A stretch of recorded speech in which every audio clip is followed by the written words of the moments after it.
Hi everyone, this is Ben Zinn with NextLevelGuitar.com.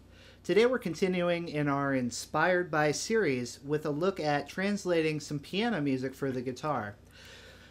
Have you ever listened to the radio and been hearing one of your favorite songs and you might think, okay, well cool, I really like that song and I'd love to be able to play it, but I don't play the piano, I play the guitar. Well, guess what? You can still play the tune, you just have to be a little bit creative about how we translate those techniques to the guitar. And so that's what we're going to take a look at today. Hey, before we continue, take a look at this text box below. Click on this link in this YouTube text box, and what we're going to do for you is send you a free video lesson and a free ebook from NextLevelGuitar.com. It's not available on YouTube, only available through the website. So take a look at that and we'll continue on. Basically, what this comes down to is just learning a little bit more about our right hand approach and sort of copying some of the ideas that piano players do onto our technique of the right hand of the guitar. Now, when we're playing piano, we're playing with two hands. Our left hand usually plays the low notes, and our right hand plays the high notes. Well, of course, as we know, the guitar is a little bit different. Our right hand actually plays all the notes, and our left hand holds down the notes.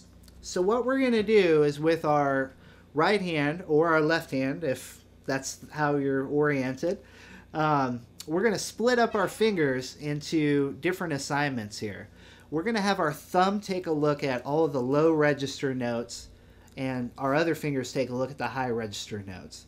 So in other words, our thumb is going to do the job of our left hand on the piano, and our other fingers are going to do the job of the right hand on the piano. Let's take a look at the chord progression first, and then we'll walk you through what we're going to do with the right hand. We're going to be playing bar chords, so brush up on your bar chords. Our first one is going to be an A major chord, played here at the 5th fret, pressing down all 6 strings, and then making the major formation. Next, we're going to play a C sharp minor chord. Again, it looks pretty similar, only I'm holding down 5 strings with the index finger and then completing the minor formation here. For our particular progression, we're going to include a lower bass note here. We're going to reach out and grab the low 5th of that chord. We'll do the same thing a whole step lower to create a B minor over F sharp.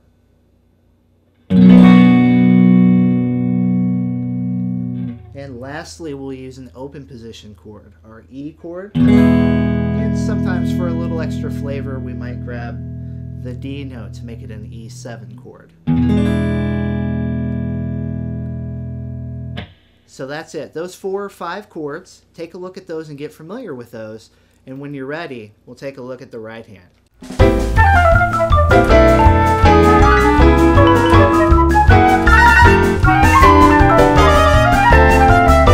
Alright, to start out with, our thumb is going to play the low end of the spectrum here. We're going to start out with a nice little power chord punch here to the low strings and then continue on with the rest of the pattern. What I want to do is strike strings 6 and 5 with the thumb and pluck string 4 with the index finger. So it kind of gives us a nice little start, a nice little bed for the rest of the pattern to rest on. Practice just that a couple of times to get used to it before you add the other fingers. Now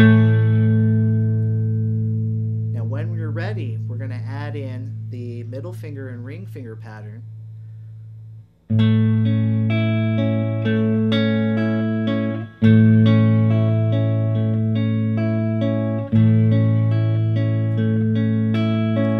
you see I'm just sort of bouncing back and forth the chord there. It's a 1 measure pattern. 1 and 2 and 3 and 4 and then it repeats. 1 and 2 and 3 and 4 and. Probably the trickiest part about this pattern is just striking those 3 notes at first with only 2 fingers. As you can see, it's very tricky. Even I missed it the first time there. So get used to that, and then the rest of it will flow easily for you. to get used to it too, just try repeating it a bunch of times on one chord before you worry about changing chords. That's really the easier part of it. Not that that's always easy, but once you have that down, changing chords is going to come a little bit quicker. So spend some time with that, and when you're ready, just take that through the different chords that we went over at the beginning. One measure on each chord. Or if you want to take this pattern and apply it to a different chord progression, you're of course more than welcome to that. What we're trying to do here is just basically get the vibe, get the feel for a piano player. Once you get going on it, you can almost hear the pattern. Da da da da da da da da. Only we're playing it on the guitar.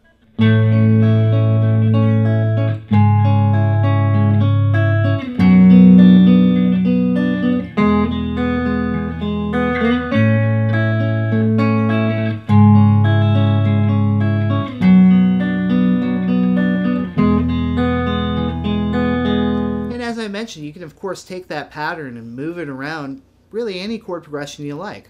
If I were to take like an A to a D to an E, I could get the same result. Again, that sort of piano feel, but applied to our guitar chords.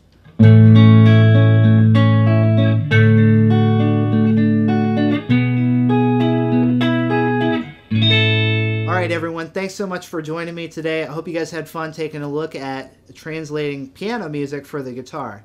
Now today we did piano, but the sky's the limit. You can do this for any instrument, saxophone, harmonica, bouzouki, whatever you want.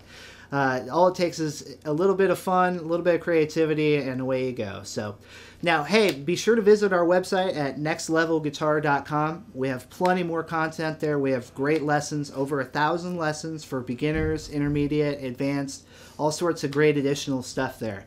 Take a look at that, and we'll see you back here next time. Thanks again.